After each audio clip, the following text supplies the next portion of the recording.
Good evening, folks, and welcome to the live stream. I hope you're all very well this evening. Should I call you Maxiteers? Although it sounds a bit like Brexiteers, doesn't it? And some people have criticized me for calling those who support Brexit Brexiteers, and said you should call them Brexiters instead. But I actually prefer Brexiteer because I use it in an ironic way. Because Brexiteers like to call themselves Brexiteers as if they're like musketeers or something like that, when in reality they're Mark Francois. Okay, the Spartan. What's it? Mark Francois. I'm no oil painting myself, but Mark Francois dressed like a Spartan. Does that turn anyone on? I don't think so. James Wigg, thank you so much for that super chat. Is it now appropriate or reasonable to call Israel the North Korea of the Middle East, or does that particular epithet still belong to Iran? Yeah, a very good question.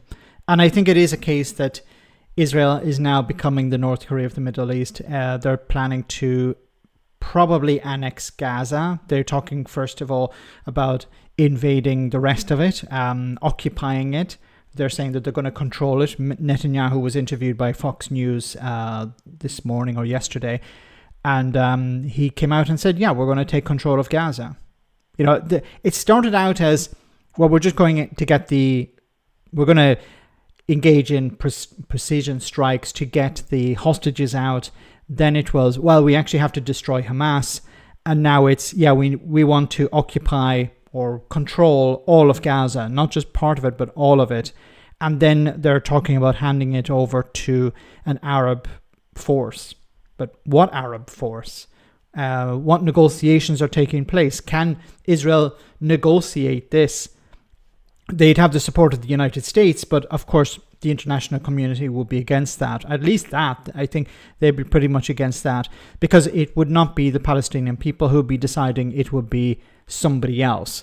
And it would be an absolute disaster, because first of all, you'd have to occupy Gaza, and you'd need tens of thousands, perhaps even hundreds of thousands of troops. You're not going to have a peaceful transfer. And then even if you were to bring in Arab troops from where, I don't know, is it Jordan, is it Qatar, is it Saudi Arabia, where are these troops going to come in from? They would also be resisted as well. Just because Hamas could eventually be destroyed, although the ideology will not be destroyed, even if you were to destroy Hamas, other groups will come out from the ashes, and there will always be resistance to an occupying force, be it an Israeli force or an Arab force. This is not the way forward. Thanks, James. But Israel is certainly becoming the North Korea of the Middle East. Buffering, apologies for that, Maria. Hopefully it's just on your side.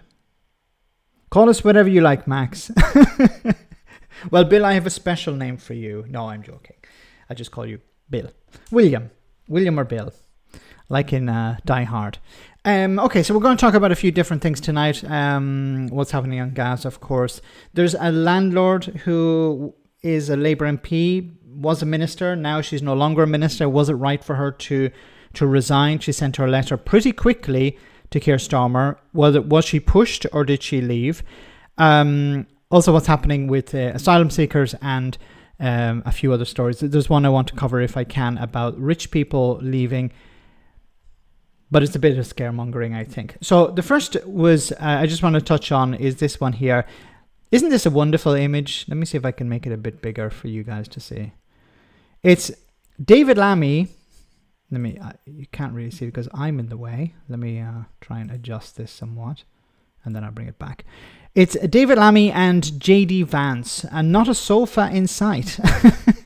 It's pretty... The Labour Party, when they were in opposition, were extremely critical of Donald Trump, and now they're like kissing his arse.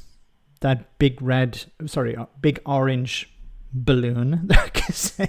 And it is quite disgusting to watch, isn't it? They were right about Donald Trump, a serial rapist, a convicted felon, But as soon as he got into office, it's like, yeah, well, he's not that bad of a guy. And we need to maintain the special relationship, the so-called special relationship between the UK and the US. It's always very one-sided, isn't it, guys? You know, JD Vance comes over to Europe, he comes to Britain, and he starts talking about how, oh, well, you know, you're not respecting freedom of expression, you're not upholding free speech. This is the same guy who's the vice president to a guy who's sending people to a gulag if they don't agree with him. You know, people who have not broken any laws, people who have not been given due process, are being picked up off the street and sent to El Salvador. That doesn't sound very free speechy. Donald Trump withholding funding or threatening to withhold funding from universities if they don't do what he says. How is that free speech? So I think JD Vance needs to sit the F down and before he starts coming over here and talking about free speech. Smokey Eye Vance, such a nice boy with his mascara. Alistair, thank you so much for that comment. Wow, that long, but it feels quicker than that. 30 months, wow. You're one of my longest subscribers. Great to have you on as always, Alistair. Hope you're well. That Brokeback Mountain remake looks shit. Let's get back to it. David Lammy and JD Vance out fishing like a bunch of boys. I don't even know if David Lammy actually fishes. Like, what if he doesn't fish? Oh, he better go there and do that because it will make the Americans happy. It'll make Donald Trump and JD Vance happy.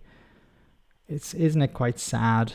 Like, you know, on the one hand, you have the right wing saying, you need to stand up to the European Union. You need to fight back. You need to bang your fist on the table. Remember during the negotiations with the European Union, Brexiteers were banging on about banging your fist on the table, standing up to Europe. No deal is better than a bad deal and all this sort of rhetoric. And, you know, we have to face the Europeans down. We need to push back. We need to be the man in the room, as they would put it.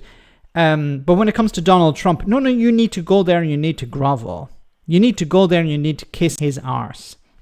That's what we've been hearing from the right wing. Oh, how dare you insult Donald Trump? He's the president of the United States. You need to be on his side. He would be a better president than Keir Starmer as prime minister. And unfortunately, when it comes to that, it seems that there's polling out. Conservatives and Reform UK supporters would prefer Donald Trump to Keir Starmer. Not a huge surprise. And Keir Starmer's not exactly doing himself many favours, but you know, have we ever thought of a situation where the prime minister is less popular than a US president and that president wasn't Obama? Fishing for rainbow suckies. Maybe. Cheapo JD Sports. I keep thinking JD Sports when I hear of JD Vance for some reason. I don't know why that's. Anyway, so just on that, I just go back up here for a moment. And he actually said it. Let me see here if we can see that. Here we go. JD Vance treads lightly on free speech in the UK as he warns against a very dark path. The US Vice President is now asked whether he has concerns about free speech in the UK. JD Vance has previously been very vocal in criticising the UK for what he viewed as censorship of certain topics, but today the VP is on his best behaviour and treads lightly. He responds that he has seen some criticism, concerns about our friends on this side of the Atlantic. But he adds that his message is that many of the things that I worry about were happening in the United States from 2020 to 2024. So the problem was Joe Biden. Joe Biden was the problem, not the UK or maybe Europe. I'm not sure. Ireland has been warned not to implement the Occupied Territories Act by Congress. Thanks for that comment, Maria. Yeah, so the United States had said that they would punish Ireland if they implemented the Occupied Territories Act. What has it got to do with the United States?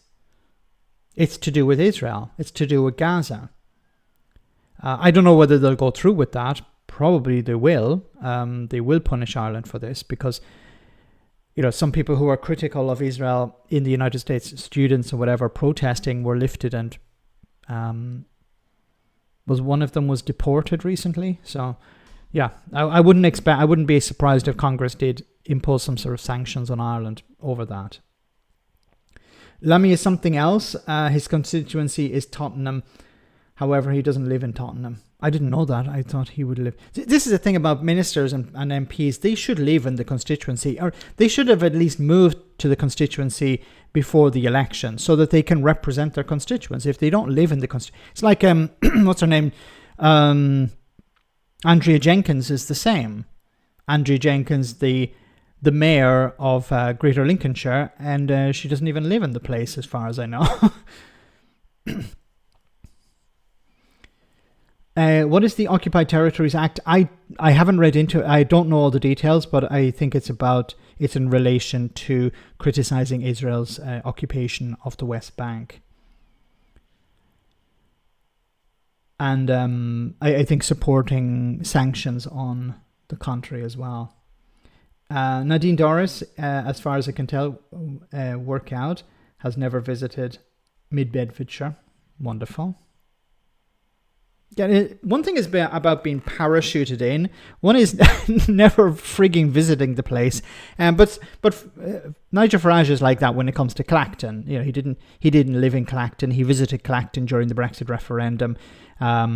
He probably campaigned for reform there at some stage, but then that was it. There was a Vox Pop done recently where they interviewed people in Clacton and they were pretty upset about Nigel Farage. But then it's a Vox Pop, so we don't know whether it'll actually have any impact on election day next time. Farage has a pretty big majority there, so there are enough stupid people in Clacton to vote for Nigel Farage again. That's the moral of the story there. Okay, let's move on. So the big story of this week, of course, is the Labour MP who has resigned over a rent hike. So she is a landlord. She has a number of properties. Some of them are in London, and she had decided to increase the rent, it seems. So I don't know the full story here, but let's have a look at what Sky News had to say about it. So it says here, Homelessness Minister Rishiana Ali resigns after extortionate rent hike claims. So Homelessness Minister Rishiana Ali has resigned after reportedly hiking the rent on a property she owns by hundreds of pounds, something described as one of her tenants as extortion. So this is a bit more into this story. This was just weeks after a previous tenant's contract ended, the paper said. 4 tenants who rented the house in East London, say Miss Ali, were sent an email last November saying their lease would not be renewed, and which also gave them 4 months' notice to leave. The newspaper reported the property was then relisted with a £700 rent increase within weeks. The publication added. In a letter to the Prime Minister, Miss Ali said remaining in her role would be a distraction from the ambitious work of this government. Okay, so I'm not going to get into the details about this because I don't think the details are all that important. My bigger issue with this is, should an MP be also a landlord? And the simple answer is no, they should not be, because they're going to vote on legislation that could impact how they do business. So in many ways, and we've seen this before when it came to the Conservatives constantly voted against legislation. So you can't put this down as, well, maybe she's a good egg, she's going to vote in favor of legislation. Yes, but the fact that she's doing that is probably an anomaly. Generally people will not vote against their business interests. They shouldn't have business interests if they're in Parliament, or they should recluse themselves from votes like this. But I think the easiest thing is to say, look, if you're a landlord, you can't be an MP. Or you have to sell it up, or you have to get rid of it before you become an MP. Because once again, if there is legislation going through to help renters, to protect renters, generally landlords will be against that. I'm not saying all of them will, but generally they will. When the Conservatives were in charge, they voted against measures that would, and I mentioned this before on the channel, they voted against measures that would make homes suitable for human habitation. Not, high standards or anything. No. Suitable for human habitation. There was a bill going through to make it legal that all rented accommodation should be suitable for human habitation. And a number of senior Tories, or significant number of Tories at the time, I think it was in 2013, voted against it. Why? Well, we know the answer to that. So they should not be allowed to vote on that legislation because they have a conflict of interest.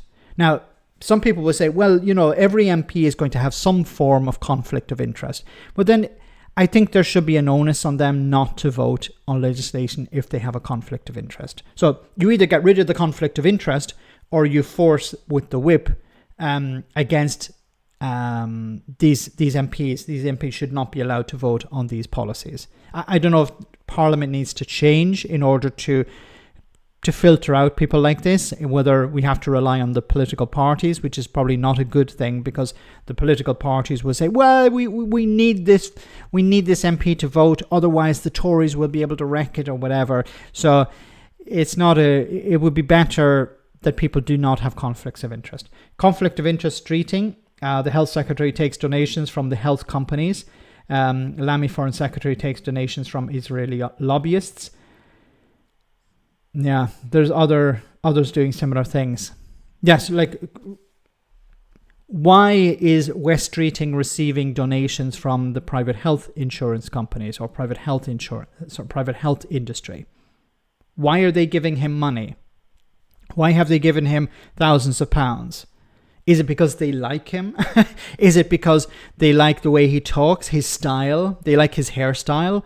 Or is it because they want influence? Obviously, companies, businesses don't give money because they are stupid. They give money because they want influence. They want to either stop legislation or support a certain type of legislation to go through. This type of lobbying needs to be banned. When Keir Starmer took over last year, there was a lot of talk about, well, what about all these gifts and stuff like that? And I said they should ban all gifts. You need to ban political donations. I know this is going to upset some people when it comes to the trade unions, but political parties should be publicly funded. They should not be able to receive any donations from members of the public or from organizations, businesses or organizations. Any sort of lobbying should be done through the media. It should be like putting pressure on MPs, protests, stuff like this. But it can't be through money, because it corrupts the entire system. Like, who is West Streeting listening to? Is he listening to people in the NHS, or is he listening to the private health insurance, I keep saying insurance, private health providers, when it comes to contracts, when it comes to steering the NHS away from privatization or towards privatization? While lobbying exists, we don't have a democracy. No, I agree 100%, Urban Legends. You're completely correct. What is the point? And I've said this before. If you have a vote and your vote has very little power, depending on the constituency, but generally your vote has very little power.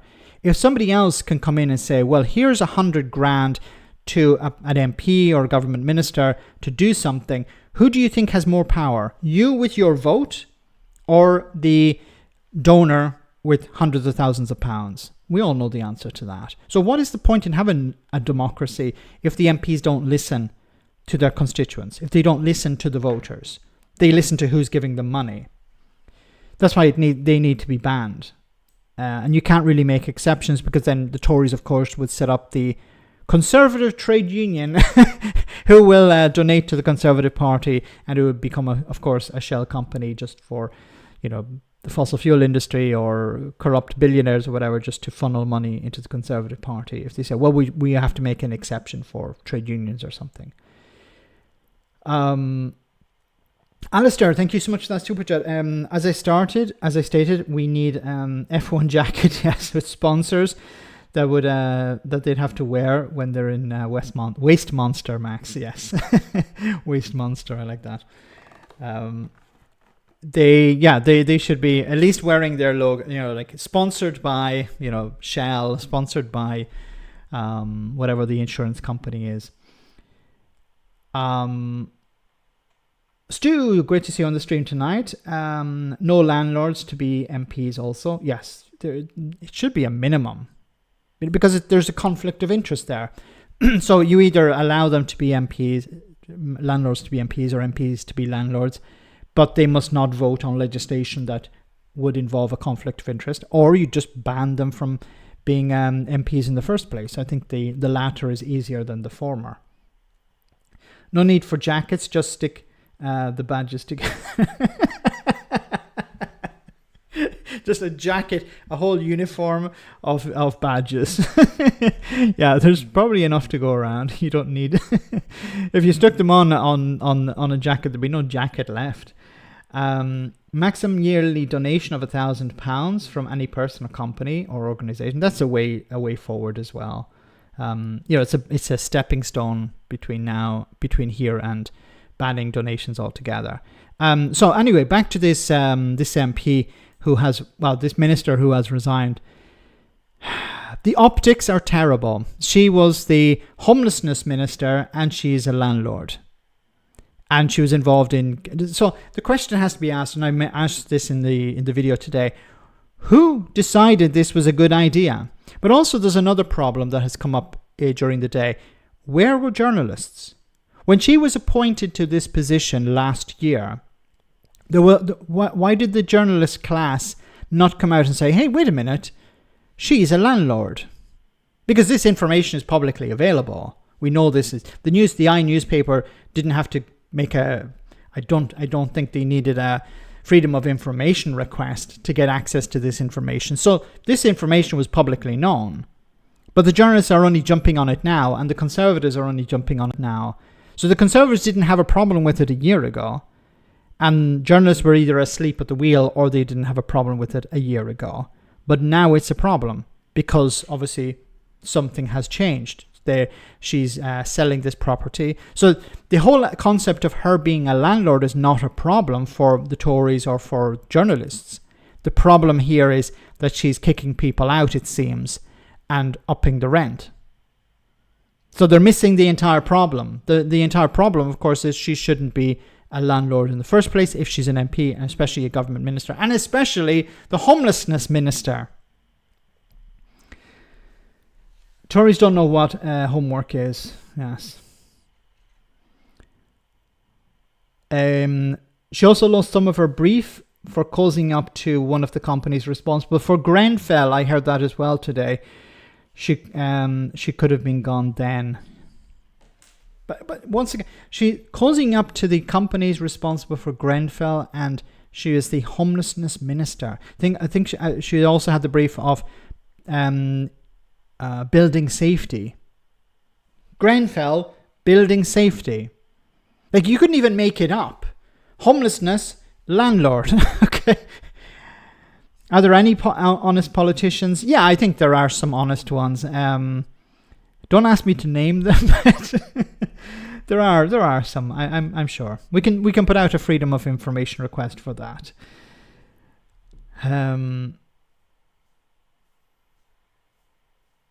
Again, in the other professions, you have to declare. How come the Labour Party didn't stop to think and say, hang on, we put this person into this position, responsible, reprehensible? I don't understand what they were thinking. I honestly don't understand what they were thinking. Like, who decided? Was it Morgan McSweeney? Was it Keir Starmer? And they decided, okay, we need a homelessness minister. Who would be a good candidate for that? Miss Miss Ali. She could do it. Should we actually check her background? No, that's important. We'll use the Nigel Farage Reform UK vetting process. They bought this software recently. It's done a wonderful job. We'll use the same software. We can use the trial version for the first 30 days. We don't need to buy it. And let's see what comes out of it. Maybe that's what they did, because it didn't work out very well, did it? Honestly, I think it's a case of jobs for the boys or jobs for the girls. You have been close to Keir Starmer, you've been close to Morgan McSweeney. You've kept your nose clean. Okay, we give you a government ministerial job. That's it. That's how it works. There isn't any vetting process. There isn't should we actually put this person in place because of merit? It's loyalty. It comes down to loyalty. And she left. She resigned pretty quickly. She didn't drag it out. She didn't resist. I don't think. She understood, I have to go. So she even knew that this was a problem. But maybe she raised it when she was appointed a government minister. I don't know. I'm just speculating. Maybe she said to Morgan McSweeney, it wasn't Morgan McSweeney at the time. I think it was Sue Gray. Is it a problem if I'm a landlord? And I presume the response was no. Why would that be a problem? Alistair, thank you so much for that super chat. If I remember rightly, there was another MP of Labour that did some dodgy landlording stuff, Max, maybe before the... it was a guy who had 40 properties, Labour MP. Once again, you're a Labour MP and you have 40 properties, and it seems that a lot of them were pretty dodgy. They had mold and they had problems.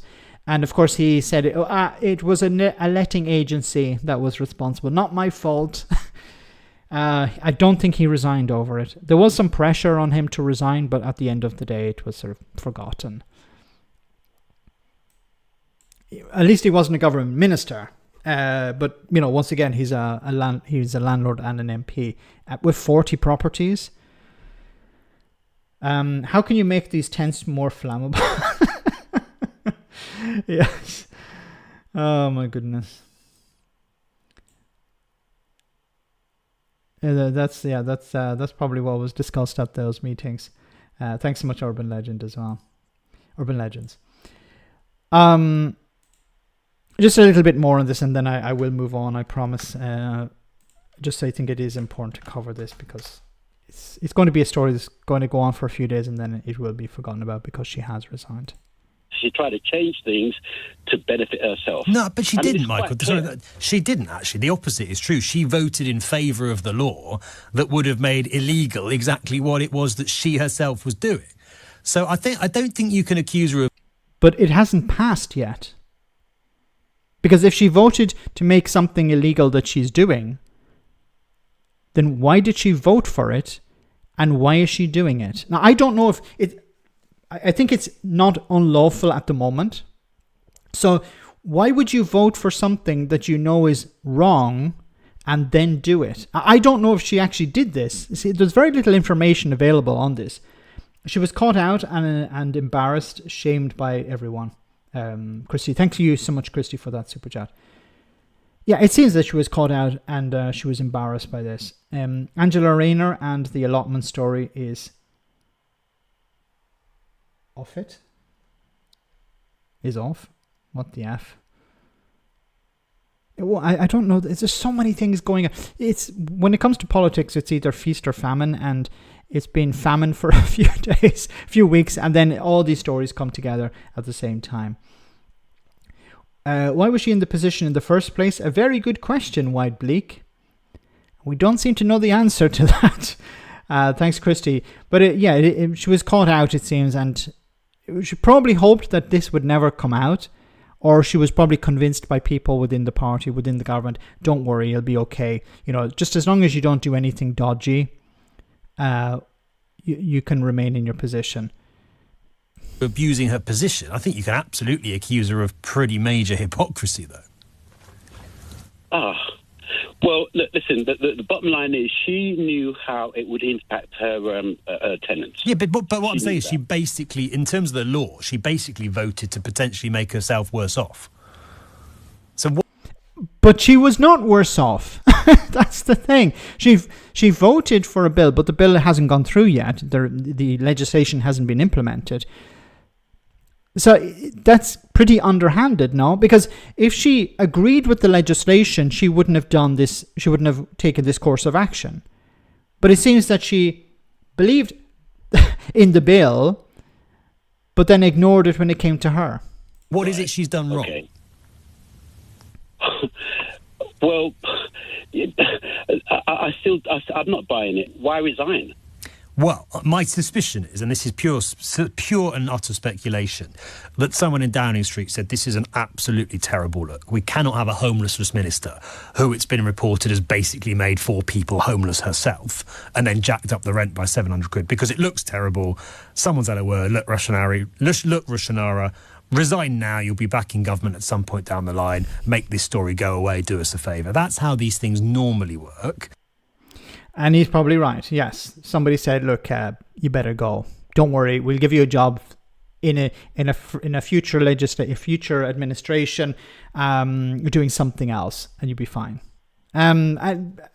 Unfortunately, I think Ben Kentish is correct that this will be a front page story for a few days, and then it will be forgotten about. And unfortunately, this is how many things operate.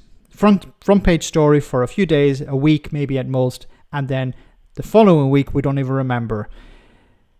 It's sad because as the point was raised here, she obviously voted either with the party because she's loyal to the party, or she voted because she believed in the legislation, but then didn't really believe in the legislation because she kicked these people out.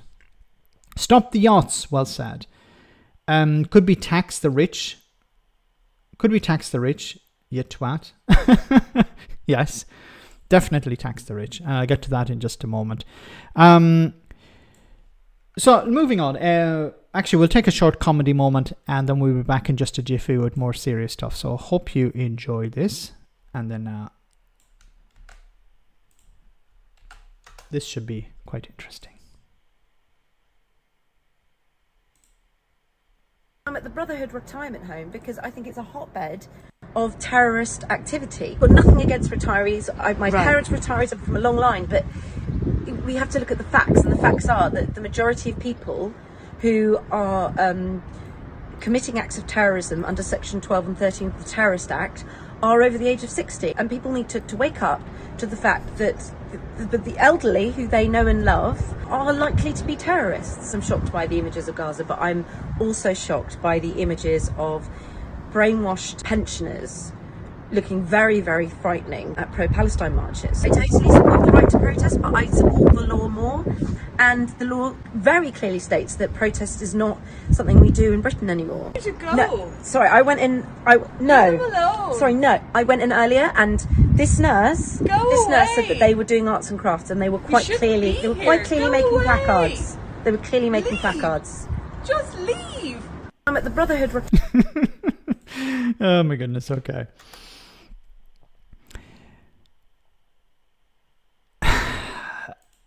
My goodness, I had to respond to this because it's so ridiculous.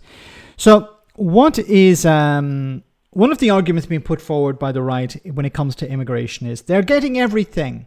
They're getting a free house. They're getting free prescriptions. They're getting free phones. They're getting all of this.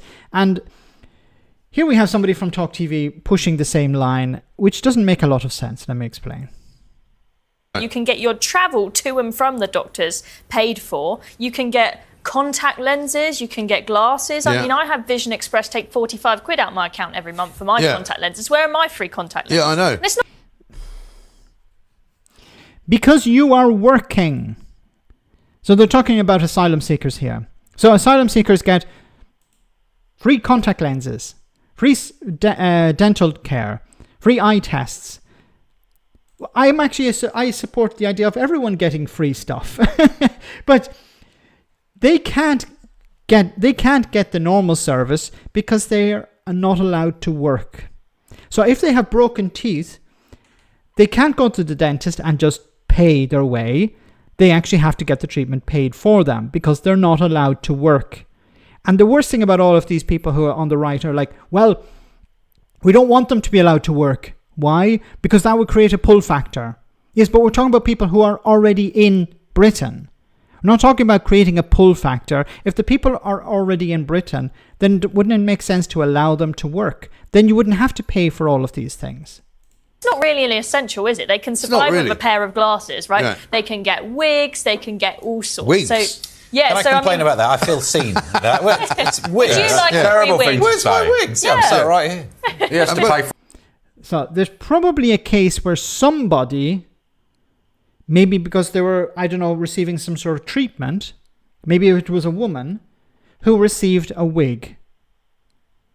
Now, of course, the way Talk TV and others presented it's like, oh, you want a wig? Here, we give you a wig. No, it doesn't really work like that. 48 Also, quid a do you know how month quite a lot of poor people then also can get things like shampoo and various other toiletries that you would normally buy actually prescribed? Yeah, and they get the prescriptions paid for as well. I guess if you've got a wig, you don't need the shampoo. In Scotland, there are free prescriptions.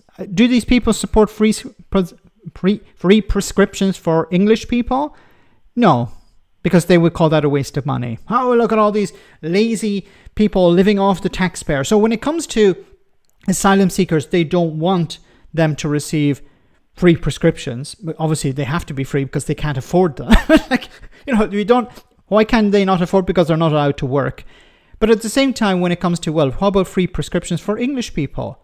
If it's in the context of immigration, yes, of course. But when it comes to the context of maybe Scotland, they say, oh, well, that's a waste of money. Well, what about all these rich people? They don't need a free prescription. Oh, you're just going to waste money. And people will be queuing up to the pharmacy, the chemist, and they'll be getting all sorts of crap that they don't need. It'd be a waste of money. So when it's about immigration, we need free prescriptions for our people. But then as soon as you start talking about free prescriptions for English people, they would say, no, we don't want that. That's the problem with these people. I don't know. Well, I mean, I'm of the idea that everyone should get free prescriptions because, a prescription is generally not something that you want. It's something you need. Wash it? I don't know. Someone else can wash it for you. Yeah. Do it in the washing machine. Well, I'm sure the hotel maids will wash it for you. Dishwasher. They don't have to do their own laundry. So there are hotel maids. She actually thinks that there are maids in the hotels that asylum seekers are in. Has she actually visited them? Does she understand that they cease to be hotels when the asylum seekers are moved in? Does she honestly think that they remain hotels with room service and a minibar and a swimming pool, and that they have a menu in the restaurant? There's a Michelin star restaurant depending on the hotel that they're staying in, and they have all these facilities. This is what they're trying to sell the public. These people are being moved into luxury hotels. But yeah, is it a luxury hotel if you have to share a room with 4 or 5 other people? Is it a luxury hotel when you're not really allowed to leave?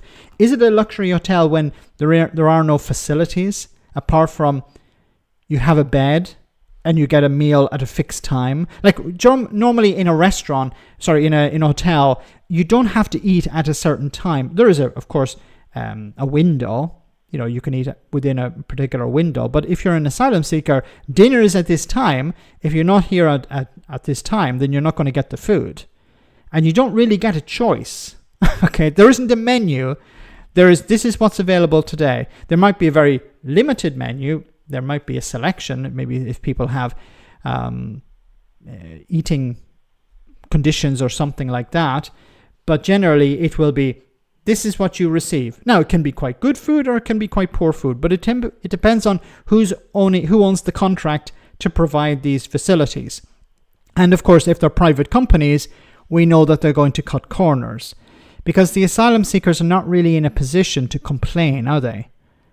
They can't take their business elsewhere. So if you're running an ex-hotel with asylum seekers in it, you know that you have a sort of fixed contract. And of course, you're going to try and make savings where possible to maximize profit because your customers can do very little about it. And the Home Office is not really going to take back your contract if you're providing poor quality food. Because once again, who cares in the Home Office? And the asylum seekers can do nothing about it. It's funny you say this because we get calls all the time from people who say, oh yeah, I was in the A&E department the other day and I was waiting there for 3 or 4 hours for somebody to come and see me, and then this bloke came in, this obviously a legal migrant came in.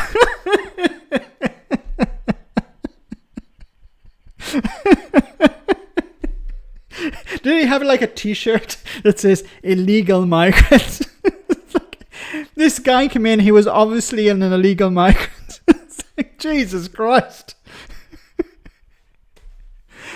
Mike Graham has a very special ability, and you thought it was about growing concrete. No. He has a special ability. He's able to identify illegal migrants by vision alone. God. He's sitting in A&E and he's like, there's an illegal migrant. There's an that one, his visa is about to expire next week. That guy, he just came over on a boat on Wednesday. That guy was deported last week, but he's back in the country again. I saw him before. Why the heck is he wasting him? Why is he wasted on TV? Why isn't he working for the Home Office? Using his amazing abilities. Escorted by somebody or other, and they went straight to see the doctor. Yeah. So they get some priority treatment. So he identified because they were escorted by somebody else.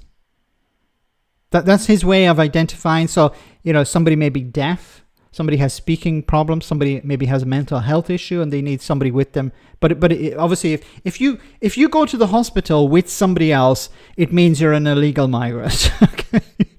Dan chair carried by men in wigs and stockings. Exactly. With people throwing petals. Yeah. Come this.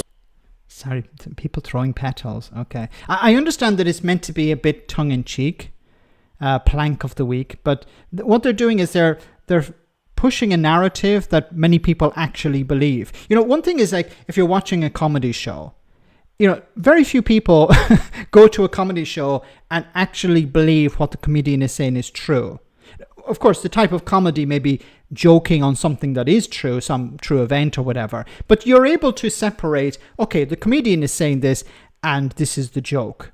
Now, we generally don't think that the comedian actually believes the things that they're saying. But when it comes to Talk TV and GB News, what they seem to do is they put forward people who are comedians, and then the comedian says something, and then after they say, well, this was just a joke. Do you remember where I called out this guy, I forgot what his name is, an American guy who was on Talk TV or GB News, and he was talking about, when the immigrants, we should just, or disabled people or people on benefits, and he said, we just shoot them.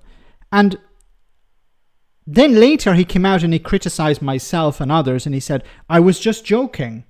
Yes, but when you say you're joking, do you not understand when you make those jokes that some people actually support those positions? And it's not like you're in a comedy club and you say these things. You're on TV and it's mixed in with serious discussion. It's not like, okay, here we have our comedy segment, and he stands up on a stage with a microphone and he says, well, all these disabled people, we should just shoot them or whatever. That's a different context. People understand, okay, that's meant to be comedy. But if it's mixed in with general discussion about the cost of living crisis, or about asylum seekers in hotels, or protests or something like that, then, and I think it was about taxes, raising taxes on the rich or whatever. So you're having serious joke, serious. Now, most people will be able to identify, okay, this was meant to be a joke. All right, strange place for it, but if you want to say it's a joke, I can take it as a joke. But if it's mixed in with serious stuff, then many people will not understand that it's a joke. And if you're talking in this way on right-wing TV, then people will presume, well, I actually agree with that. So they won't get the joke.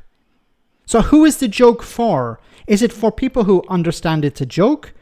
Or is it for people who don't understand it's a joke? This is a thing that the right-wing do all the time. It's a sort of nod and wink. I was just telling a joke. You didn't think I was being serious, did you? He's a comedian, okay? He's a bit shy out of 10, yes. James Wig again. Thank you so much, James. Rory Stewart said that a joint statement from Britain and France recognizing Palestine would have or could have been a reverse Sykes-Picot. Well, yes. Why couldn't they do that? It seems that France are definitely recognizing Palestine. Ireland has recognized Palestine. A number of countries around the world have recognized Palestine. But for some reason, Keir Starmer said, well, we are going to recognize it if... And then they gave Israel a veto. Well, that's not very honest, is it? It's like, yeah, you can have your state. You can achieve self-determination, but it includes a few caveats. So it's not self-determination. It's not an enableable. Oh, I can't say the word enableable. No, I'm not saying it right. Right. What's wrong with me today? So it isn't something guaranteed. It's not something you have a right to. You have a right to it. You have a right to a state, but conditions are included here. Paracetamols and antibiotics are not the same everywhere. They have better painkillers and antibiotics abroad. There is actually a difference in the medication you receive abroad. So be very careful if you're on holiday and you have a prescription, because sometimes the quantity of the molecule can be quite different. And MPs, play nice with the far right, you lose. Yes. It's getting there. Vicky did some floors today, and in some places we can't clean because of the works. Not sure what that's about. Because of Israeli money, it's that simple. I mean, off PM, not off what. Keep doing that.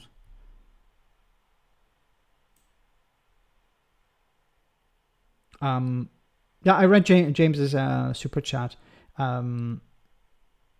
They could have had a joint statement, but they decided not to because Keir Starmer is pretty weak, and that's not exactly new information, is it? It's sad, and he's. I don't see how long he's going to last at this stage. He's becoming a bit of a liability for the Labour Party, for the Labour government. He's not a drag so much on the party yet because there haven't really been any elections, but I think the next few by-elections that will take place, and of course there will be by-elections because somebody will mess up, something will happen and there will be by-elections. If he starts to lose a number of by-elections, I think there will be growing pressure on him to resign.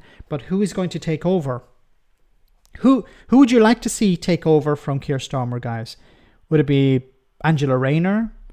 There's talk of Andy Burnham, but he would have to resign as Mayor of Greater Manchester, and then he would have to run in a constituency, and that would have to be sort of signed off by the leadership.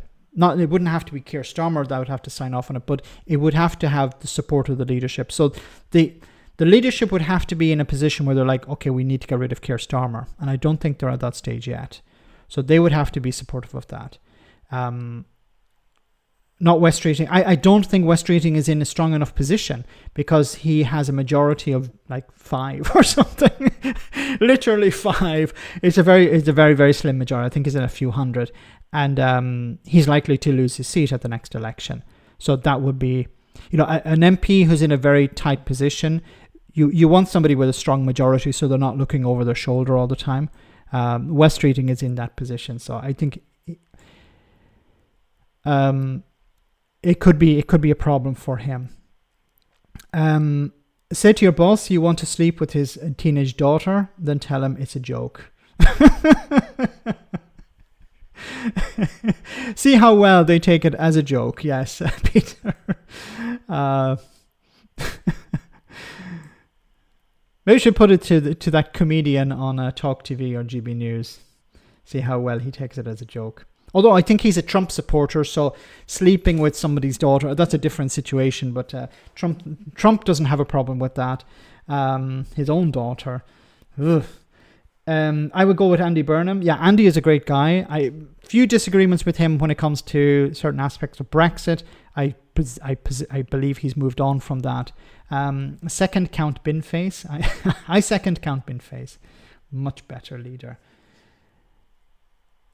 Andy can't lead Labour unless he stands and wins as an MP, and that's the major stumbling block. He would need to find a constituency where he would win, and that constituency would need to have their MP disappear. Like there would have to be a by-election. So it's possible, but he would have to resign as Mayor of Greater Manchester. So a lot of things would have to be aligned before he could become... may not actually be this time round. It could be the following election. But I think the Labour Party, if they lose the next election, it's going to be pretty bad for them. Unironically, Rory Stewart. Maybe. He's quite popular actually at the moment, but I think he'd be a bit too centrist for many people. Every Labour MP needs to say 100 times each night before they go to bed, socialism is not a dirty word. Yes. Do you know the guy, what's his name, from Blue Labour? Gassman, I think his name is, or Glassman. Malcolm, was it Malcolm or something like that? The founder of Blue Labour. Blue Labour. Why is there a frigging Blue Labour? Yeah, we're Tories, but we don't want to be in the Conservative Party. Brad, thank you so much for that super chat. Reeves and the Treasury chief allegedly had a fling. Oh God! After drinking at a dinner party, one misunderstood the phrase, "I need to pack this black."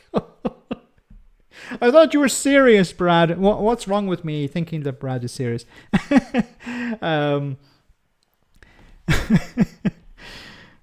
We don't know who said what, though. It adds an extra bit of an extra layer to that. Maurice Glassman, that's it. Called Blue Labour because the Red Tories made them look better than they were. Baron Maurice Glassman, wonderful. Baron, he was made a member of the House of Lords. Moving on.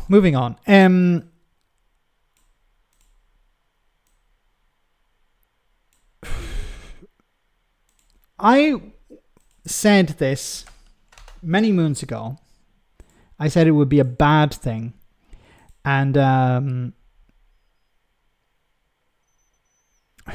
well, let's have a read of this. Rachel Reeves says her flagship policy could raise money. It may end up doing the opposite. So, Rachel Reeves, what do we do about non-doms? The question... No, actually, let's have a look at this report. It's actually the same report from Sky News. It's actually more interesting than me reading it. Have a listen. So it's rich people don't like paying taxes. I know this is probably a surprise. It's a shock to you. But for some reason, those rich people don't like paying taxes. And they certainly don't like to see those taxes go to fund public services, because many of them believe, well, we don't need public services because we're rich. Okay. So when it comes to non-doms and it comes to the rich leaving Britain, who wrote the report? Let me find it again.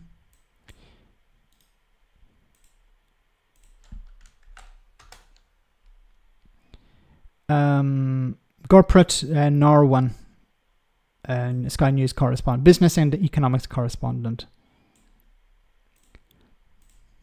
Spend it, just don't tax it. That's long been the bargain with Britain's non-doms, some of the richest people in the country.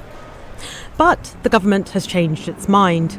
It now wants a slice of their overseas income, as well as their estate when they die. Okay, so this whole argument is, well, you know, if you tax the rich, what they're going to do is they're going to leave. Now, there are a few problems with that. First of all, they can't bring everything with them. A bit like, you know, when we die, we can't bring everything with us. In the same way with the rich, they can liquidate some of their assets, turn it into cash and try and get that out of the country. But there are problems with that as well. So it's not so easy just to do a massive bank transfer. But also you'd have to liquidate the assets. So you have to turn them into cash. And that may not always be easy. And there may be losses involved when you convert something into cash, especially if you want to do it quickly. A land value tax, that would be a good idea. Yes, I agree with that 100%. There's huge tracts of land that are not paying any tax or not enough tax, and these are the real owners of the country. You know, if they had to pay a bit more money on their land, on their assets, it could bring in a significant amount. But the core problem with all of this is, Max has been watching Helena Nova Justice. I have actually, and she's completely correct on so many things here. If you're not familiar with her channel, do check out No Justice. Explains things much better than I could ever do. Really goes into real detail and is really on the ball.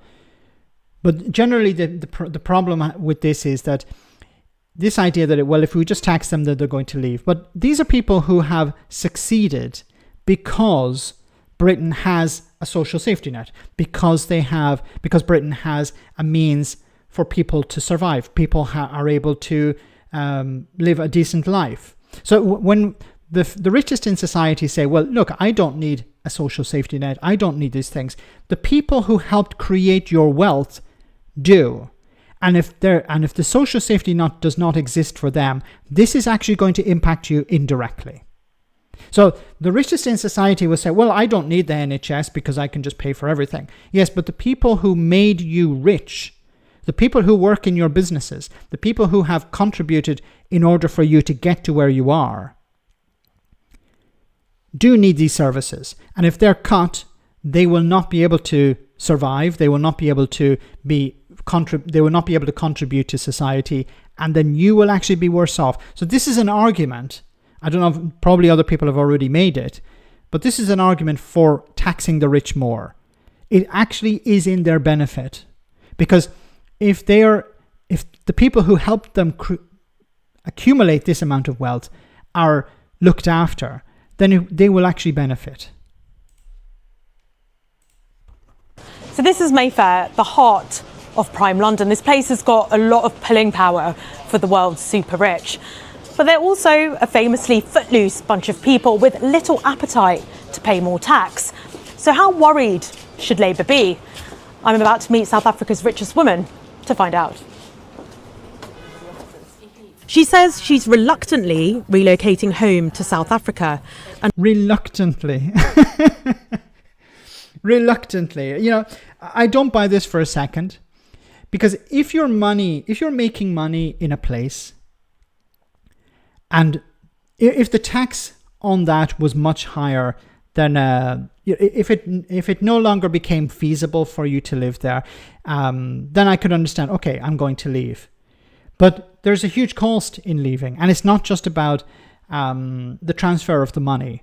You need to sell your assets. You need to liquefy them. You need to lay off people. You need to take a massive hit if you're going to move your business. This is not like somebody who's, working from home on their laptop and doing, investments or something like this and making a killing that way. We're talking about business owners, people with staff, people with assets. And if they decide, I'm going to leave, this is all scaremongering. Okay, this entire segment is just scaremongering. It's like, if you increase taxes on the rich, we're going to leave. Okay, let's test that. But when was the last time you actually saw a report naming the people who've left Britain because of the increase in tax? I don't know any of these people. Sell your what? Ass or assets? Unless the government reverses its policy to charge inheritance tax on her estate. Oh, so this isn't even about investments. This is about inheritance tax. So her kids are going to inherit. Now, remember, to pay inheritance tax in the UK, you need to be talking about a massive estate. We're not talking about a council flat that was bought up, back in the 1980s. We're talking about and once again, if it's a home, if the children are living in this home, then it's exempt from inheritance tax. But if they're not living in it and this asset is worth as more than, I think, £400,000 or £350,000, I could be wrong, it could be actually higher than that, then they pay a percentage of that. But she doesn't even want that. Situation, let's assume she's the richest person in South Africa. Okay, it's not like she's somebody struggling to get by and it's like, hey, I inherited this granny flat from my parents or whatever, and now we're going to £10 million plus. Okay, thanks so much, Sir Larry. £10 million. She's too poor to pay inheritance tax on £10 million.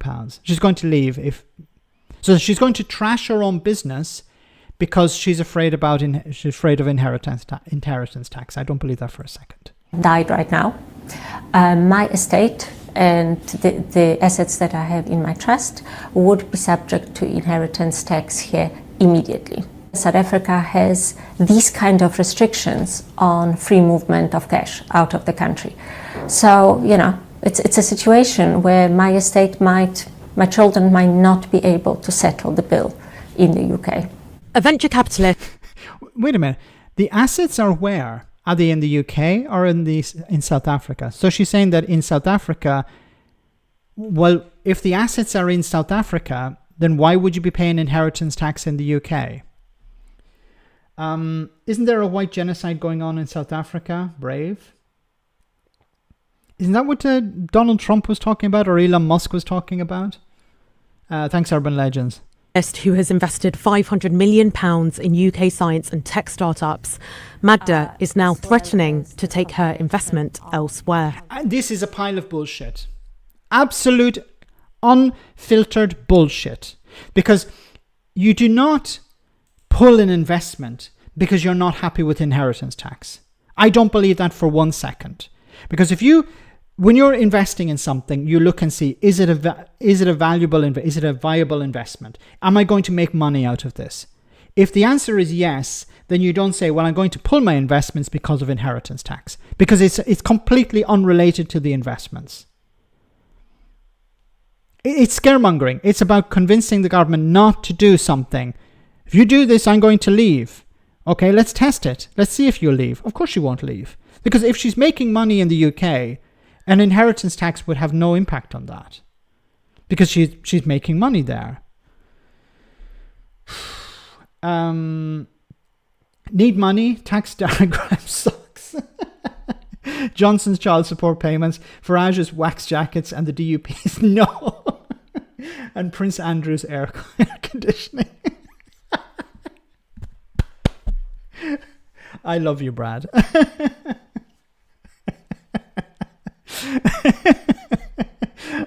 Particularly the last one.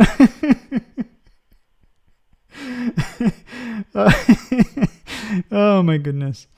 Wonderful. Thanks.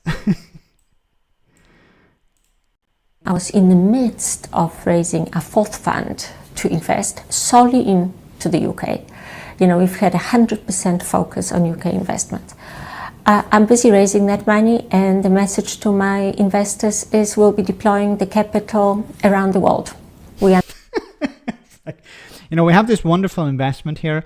It would be a shame if something happened to it, So, this is like holding a gun to the UK government's head saying, hey, we would love to invest, but it's not about the investment anymore. It's not that we would make lots of money on this investment. Now it's personal. I'm willing to take a hit, or other people are going. Just think about this for a moment. She's saying that other people are not going to invest in the UK because she might get hit by an inheritance tax. Does anyone actually believe this? Does anyone actually believe this story? Does this actually work on anyone? Unfortunately, there is no pushback from the media. The journalist is not going, sorry, are you for real? Sorry, what the fuck are you talking about? God. They're not coming to the UK. So it's not necessarily about what I can take out. It's about what I will not bring in. Pressure on the public finances is mounting, and governments of all stripes have had to reach further into people's pockets. That includes the non-doms. Changes were first announced by Jeremy Hunt last year. The government will abolish the current tax system for non-doms. And expanded by Rachel Reeves in October. We will introduce a new residence-based scheme with internationally competitive arrangements for those coming to the UK on a temporary basis, while closing the loopholes in the scheme designed by the party opposite. There are no easy answers for the Chancellor. There are actually easy answers. You can have a land tax, you could have a wealth tax, you could have an exit tax. There are a number of ways you can raise finance. Now, once again, we have to uncouple this idea that, well, if we don't help them, they're going to pull their investments. If we increase taxation on them, on their profits, they're going to pull their investments. No. They will only pull investments if they don't believe the investment will return a profit. That's what it's about. Now, there are things that you could do, like bureaucracy and stuff like that, which could impact the investment. But somebody who's making an investment it's like, I'm trying to think of an analogy here. It'd be like, you're thinking of buying a car for running you're thinking of buying a chipper, okay, a chipper van, okay, hot dog van or whatever you want to call it. and you're thinking of investing in that, and then your next door neighbor says, I don't like the smell of chips, and then you say, okay, I'm not going to do that anymore. No, that's not even a good analogy. No, it's like, I don't know, I can't think of a decent analogy at the moment, but it's ridiculous. Like, you're saying, other people are not going to invest in this because I'm going to get punished in some way. I'm trying to think of an analogy. It'd be like, you're setting up the business with your chipper van or whatever, and you have other people who are going to invest in it, and then you go to the tax office or the office to register this, and the person is rude to you, and you're like, okay, we're going to put our investment because you were rude to me. It's like, what? The people are investing because they think they're going to make money. They don't care about you and us insulting you. It doesn't make any sense. Most businesses already pay 60% plus tax. It's just the offshore ones that don't. And the offshore ones are the ones who make huge amounts of money, and they obviously are very good at avoiding paying taxes. I keep saying rich people don't like paying taxes, but they certainly hate the idea of money going from their whatever taxes they do pay going to help poor people. But some of them are either greedy or stupid because they don't understand that if they are contributing to a welfare state, if they're contributing to society, if they're contributing enough, then they will see that it's actually good for them in the long term. Because if workers are healthy, if they're able to get the support they need in society, then they'll be more productive, and this will actually maximize profits. But instead, a lot of them are very myopic, and they think, oh, well, it's just about me. Well, I don't want to pay tax on this. I don't want to pay more tax. I don't care about the workers. I don't care about the people who are actually helping me achieve my goals. Stupid greedy, yes. But it's like somebody mentioned Charlie Mullins in the chat. Charlie Mullins is exactly this. He's like constantly criticizing how young people are lazy and how all the people are on benefits, and he doesn't want to pay taxes, and Labour increased it. This is why he left. He left Britain before Labour got into power, and he said that he left because Labour increased the taxes. It's like Labour were not in power when you were leaving the country, when you were moving to Spain. But for some reason he's back again with his turkey teeth. You can tell the mood of the country. Chat's gotten angrier over the last 6 months, correctly so. Gives me hope. with the exception of Brad, who's never angry. Nor should you. Your boss is not your friend. Yes, and I've often said this when I was growing up and I was working for different companies. Your boss likes you when you're in the job. When you're no longer in the job, they couldn't give a crap about you. And that's the way businesses work. They'll pretend to care about you when you're an employee, but as soon as you have a problem, you're no longer important. It shouldn't be like that. In a cooperative, for example, people would be treated with more respect, I think. I love your sort of breaking down the fact-checking approach. I'd love to see you debate on LBC or a talk show. Are you at all interested in doing that? I am very much, Sam. I actually reached out to somebody today to see if we could do some sort of debate. I've reached out to people on the right to do some debates on things. It doesn't have to be confrontational. And if you know somebody, honestly, this is an honest question to anyone who's watching on the right, or if you know somebody on the right who'd be interested in having a debate about anything, even just a conversation about things. I'm open to learning, okay? I'm not an expert on anything. I just have my opinions. I try to be as informed as possible. I get things wrong from time to time, but I'd be interested in having a chat with somebody on the right or somebody who disagrees with me on anything.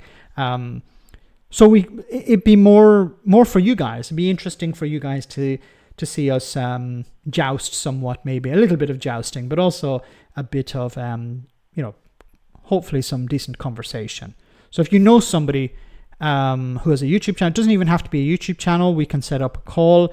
It doesn't even have to be somebody famous. If you know somebody, maybe a pub bore who'd be interested, as long as they have their marbles, okay. I have to maintain a channel at the same time, so I can't bring on people who are completely off the wall. But if there's somebody who feels strongly about something, do send them my way. Tell them about the channel if they're interested. I'll treat them with respect.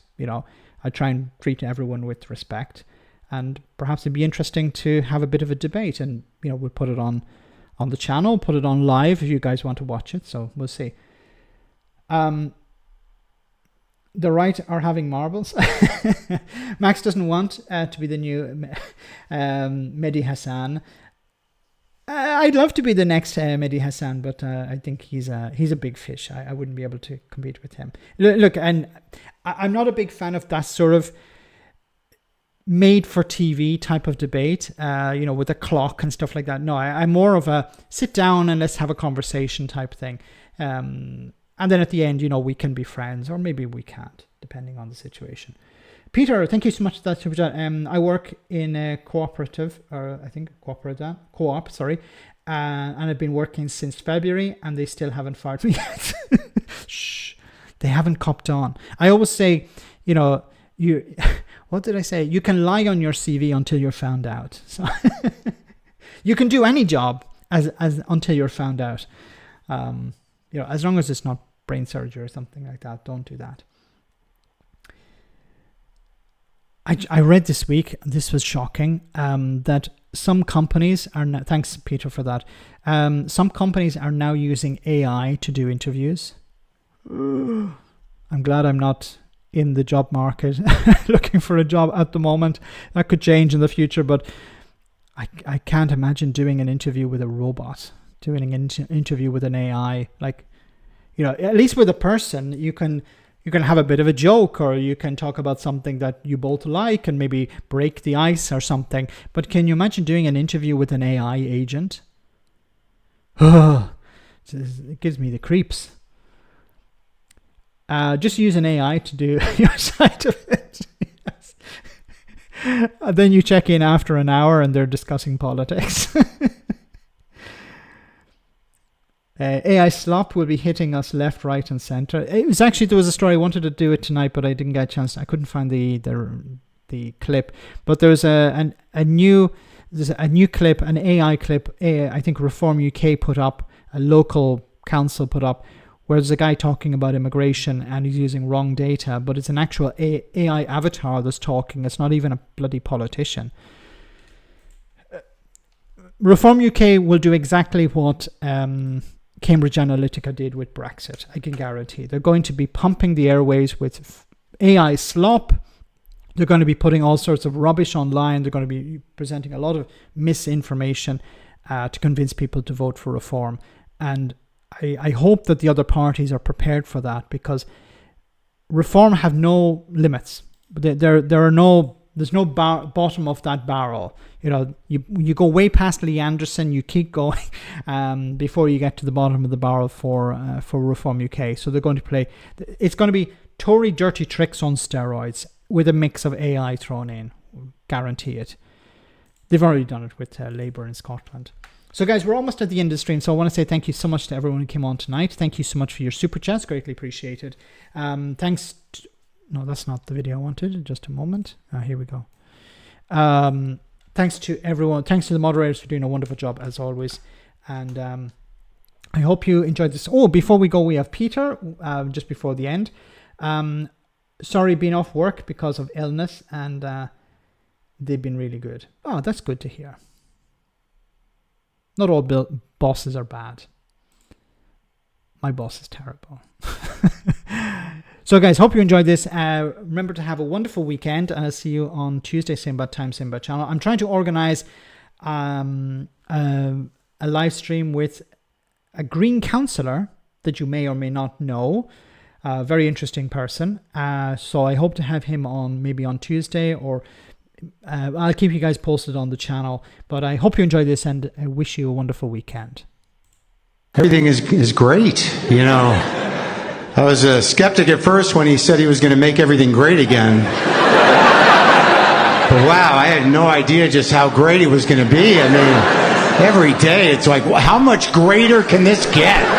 It's just going to keep getting greater with this sociopathic huckster clown king and his buddies, the autistic billionaire techno-fascist. And somehow or another, he managed to find an actual Jewish Nazi for Deputy Chief of Staff. Guy's really got an eye for talent. And his supporters, I mean, just this army of shills and stooges and grifters, collaborators, unfuckable hate nerds, white nationalists, crypto dorks, whack job Christian fascists.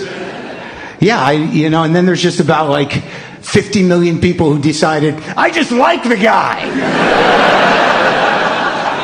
And actually hate them more than the rest of them, to be honest with you. Wonderful. Didn't know this guy, but Mark Maron, great guy. I'm your boss. You're sacked. Thanks so much, Peter. It was good while it lasted.